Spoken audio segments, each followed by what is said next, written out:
Ladies and gentlemen, if you want to buy yourself a brand new graphics card in 2026, then you are in the right place, because throughout this video we're going to go through all the very best and the very worst graphics cards that you can get for your gaming rig. It will come as no surprise to you that we live in difficult times, and there's so many, frankly, abysmal cards out there that you have to avoid.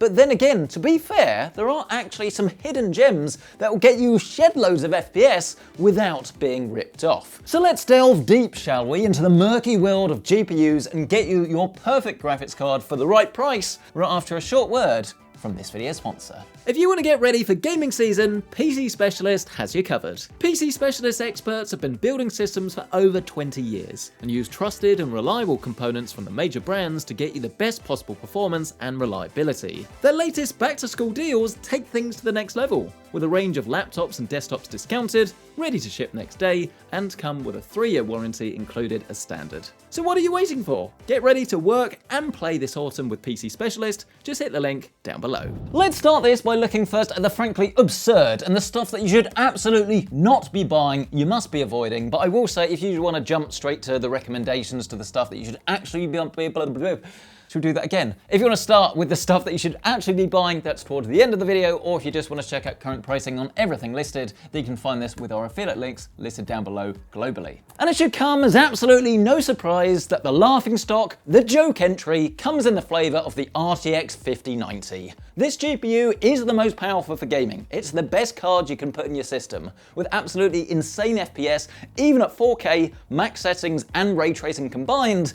But it's currently being abused by AI training workloads. That means the asking price is currently around about £4,000 or dollars. 4,100 USD when I checked this morning for the cheapest RTX 5090 is ludicrous. Who's buying this? Realistically, it is just people for productivity. It's very simple. If you spend $4,000 and you can make 20,000, great. But from a gaming point of view, is anything really worth spending that amount of money on for something that obviously has FPS, but ultimately is still just a gaming PC? In my opinion, probably not. But moving from the extreme to, frankly, the pretty bad, we have the next category that I'm aptly naming pretty bad. Stuff that is still not really worth buying. At the more affordable end, we have the AMD RX 9060 XT 8GB. Emphasis on the 8GB there, as this low VRAM GPU is usually more expensive than an RTX 5060 and isn't that much cheaper than the 16GB version. Limited VRAM is always going to be an issue for anyone playing newer games, and I've already seen plenty of titles that require low textures just to get it running smoothly, which is the last thing you want when spending 350 quid. Now, swapping teams for a second, we now have an Nvidia card and we've stepped it up to 16GB. Sounds great, right? But unfortunately, this card has been overinflated to Mordor and back. And no, you can't cheat with the Eagles. Retailing for the very small sum of £580 or $800 at the time of filming, this is a joke, right? It's barely scraping out of do not buy, purely on the hope that this price might improve soon and it could be in a particularly bad spot right now. Now, don't get me wrong, I absolutely understand why this is a very desirable card. It's got plenty of horsepower for gaming at all resolutions with upscaling, lots of VRAM for ultra textures, and it's supposed to sit at around about £400 or $450. So definitely a decent sum, but not outrageous. But it just doesn't sit there anymore. It's not even close. So until it drops, please avoid it like the plague. Now for our final GPU in this category, it's what I'm almost going to call a split decision, where it's okay-ish but not great here in the UK in terms of pricing, but in the States, it's nowhere to be seen. I mean, this box is so light, is this even in there? No, it's not. Carl, where's my GPU? Where is my GPU? A few months ago, this 12GB GPU wasn't actually a bad shout here in the UK, with prices at around about £500, give or take, and enough power and VRAM to be a flexible card that excels for high refresh multiplayer gaming. But sadly, it's not a few months ago, it's today, and at around about £570, it's not the worst pricing in the world, but the RX 9070 is just a better, cheaper option, and at 799 USD, this is frankly a laughingstock. So consider it if you're here in the UK, avoid if you're red, white and blue. Getting more hopeful and hopefully more helpful. That was difficult to say. We now have the next category that I'm going to call maybe you should consider. The clue's in the name. And perhaps rather controversially, the first card that I want to talk about here is the RTX 5050. And it's important to remember that the context is very important. The whole point of this GPU is to offer the cheapest entry into PC gaming, and all it needs to do is just not suck. And obviously the 8GB VRAM buffer is limiting and it's not exactly helping the situation, but in my eyes it's not really a big problem at this kind of price point. And whilst prices have certainly risen, so it's currently sitting around about £270 or $319, in today's market I wouldn't say this is too bad. You still get all of the NVIDIA features like the excellent upscaler DLSS, shadowplay recording, and more than enough horsepower really to crush multiplayer gaming with relative ease at 1080p and 1440p in lighter and older titles. It's just one of those things where the pricing is obviously changing all of the time, so it's always worth kind of tracking these things and just making sure you're getting the right card for you. But in my opinion, the 50/50 is for kind of buying something to get started, or if I had a son that was like playing, I don't know, like Planet Zoo, or just wanted to play Minecraft or something like that. It's not necessarily about buying the best value option, it's just about buying the cheapest good option, which at the moment, I'd say the 50/50 kind of fits the bill really. If, however, you're not just after the absolute cheapest card possible, and you want a decent amount more performance for not a crazy amount more, then with a lot of caution, an emphasis on a lot of caution, then I would also consider the 8GB version of the RTX 5060 Ti. The main reason I mention this is that for multiplayer-focused systems, it does actually make a bit of sense, as the 8GB VRAM buffer isn't really going to prove a problem, and the extra power will take your FPS much closer to your higher refresh rate monitor limits. But this is an unpopular card for a reason. It is a lot of money to spend on something that is going to limit your FPS in single-player games or anything that uses a lot of VRAM, despite the fact that your card actually has the compute power to run it in the first place. It's going to be very frustrating, and I have seen this firsthand. When you fire up a game like Indiana Jones, you can get a decent level of FPS, but you get all of these VRAM warnings, and then either you're missing textures or the whole thing just kind of shudders to a halt essentially. If you run out of VRAM, it's not a joke, it's not what you want. But flipping things over now from the more affordable to the high end, and this is where I just start to get really, really sad, to be honest with you, because you're compounded by two main things here really. Firstly is obviously the memory crisis. It's pushing up the cards like across the range, regardless of whether they're meant to be $250 or $2,000. But as you start to look towards high-end cards, because people can actually use these for AI workloads, and as we've already said, AI makes people money, you're finding that the demand on these cards is also going up because more people are kind of buying these for work and kind of taking away from the pool just for gaming, which is annoying, but this is the situation that we kind of find ourselves in. And my favorite card is not here, it's over there.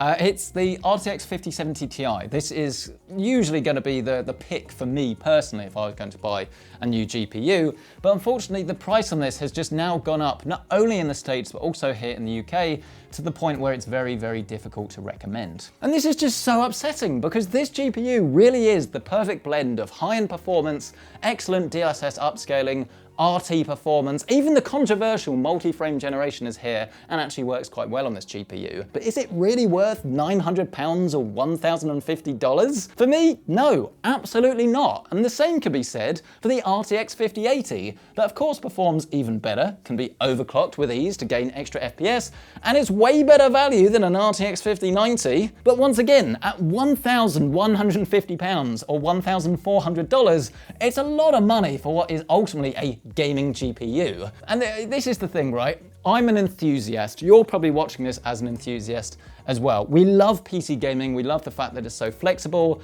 You can customize the settings so you can get like crazy high FPS. You can obviously get your visuals to look way better than they would on a console. You can plug it into an ultra-wide monitor, 85-inch OLED TV with HDR. You can do so much with it and you can get the most out of your system. So obviously, if it's your hobby, you want to spend a load of money on your system, that's absolutely fantastic. But it has now got to the point where you're spending so much money for not even, you know, the best of the best when it comes to graphics cards that you do have to question whether these things are really worth the investment in the first place. If you can justify it, fantastic, especially if you can kind of do stuff on the side and make money from it as well.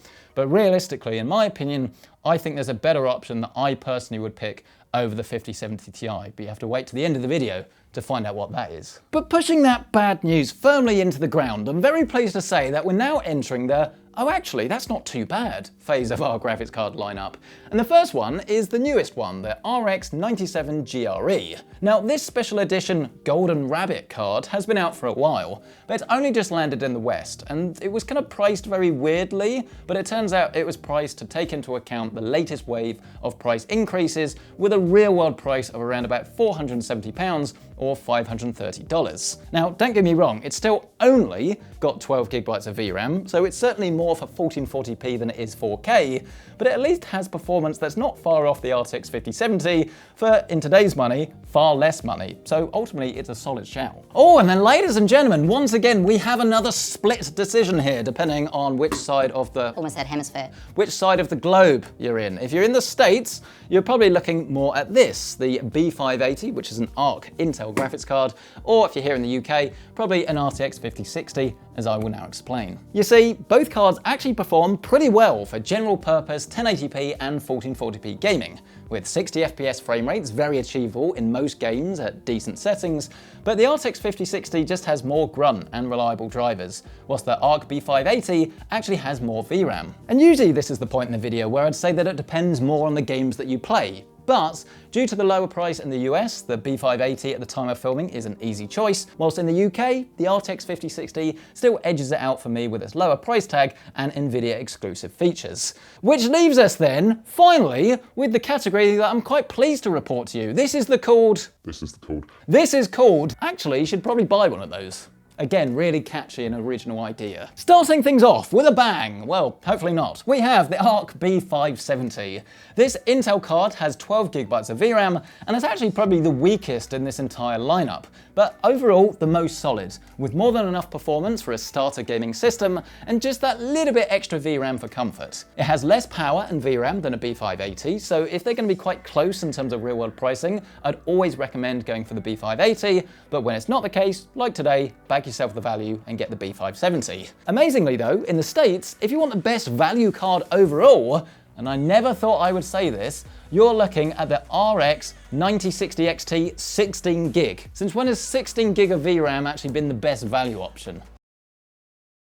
This card sits somewhere near the RTX 5060 Ti in terms of outright performance, but as it's Team Red, it's usually a lot less price inflated. And thanks to the awesome FSR 4 and beyond, as long as you're playing a recent game that supports it, you can still play at higher resolutions with ease, and it'll look fantastic without any of that horrible FSR artifacting we used to get on earlier versions. Don't get me wrong though, this is still a graphics card that's over £400 for what is supposed to be kind of the mid-range, which is still very, very upsetting, but ultimately, price and stuff changes all of the time, and it is kind of like a murky water to navigate. But I think at the time of filming, if you were to go for like an upper mid-range system, I think this would deliver you some really strong frame rates. But is this going to be, you know, the RTX 3080 of our generation?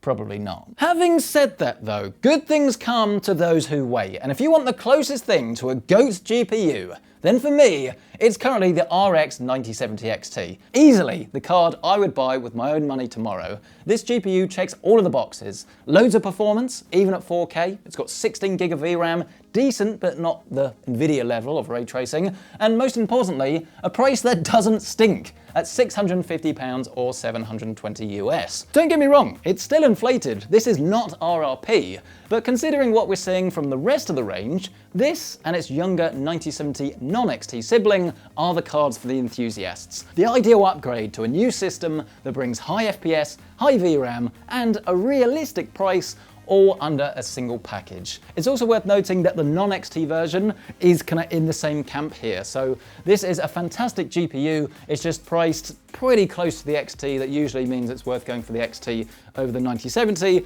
But then you've also got that GRE that we spoke about earlier that has the exact same problem where the price isn't that far off from the 9070, but the 9070 does at least have 16 gigabytes of VRAM along with the XT. So those two are definitely better, but obviously if you don't want to spend as much money for whatever reason, it's very justified. The GRE is still a very good card as well. It's just not going to be quite as future-proof nor have so much performance. And this is just where we are, really, at the time of filming. So it's changed a lot. There's definitely been times where the 9070 XT, especially in the States, has not been worth buying.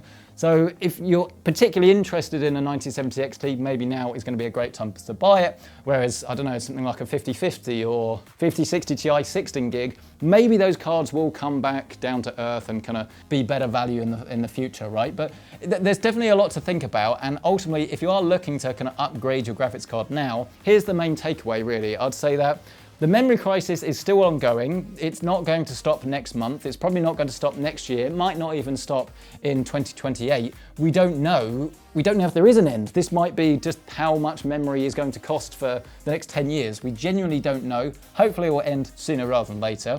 The reason I say this is the traditional way of thinking with graphics cards is, well, you know, these have been out for kind of a year and a half now. There'll probably be some new cards come out next year, which they probably will.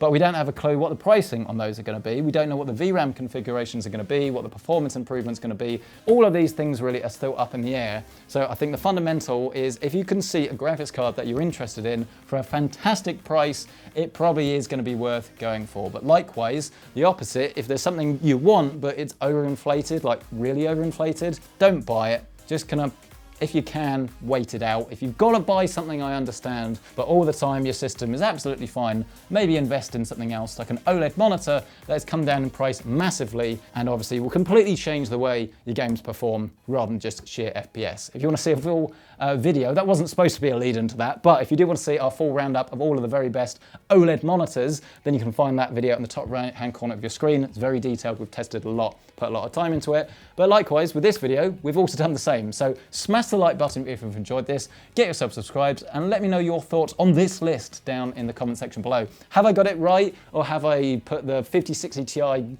8 gig way too far up, or is the 9070 a crap card no one should buy? I'd love to hear your opinions down in the comment section below. But as I say, if you do want to check out current pricing on any of these cards, and it will change probably by the time you're watching this, you can find it listed down below with our affiliate links. PC Specialist is the go-to place for all your pre-built PC needs. Not only do they use the brands you know and love, but all systems are put together with the utmost care in cable management, including extensive testing and quality control for peace of mind. PC Specialist back-to-school systems allow you to work by day, game by night, with huge deals on both desktop and laptop computers. If you need a single system that's powerful enough for whatever you can throw at it, but without any technical building know-how, PC Specialist is the place for you. Check them out today with a link down below. But thank you guys so much for watching. We'll catch you in the next one.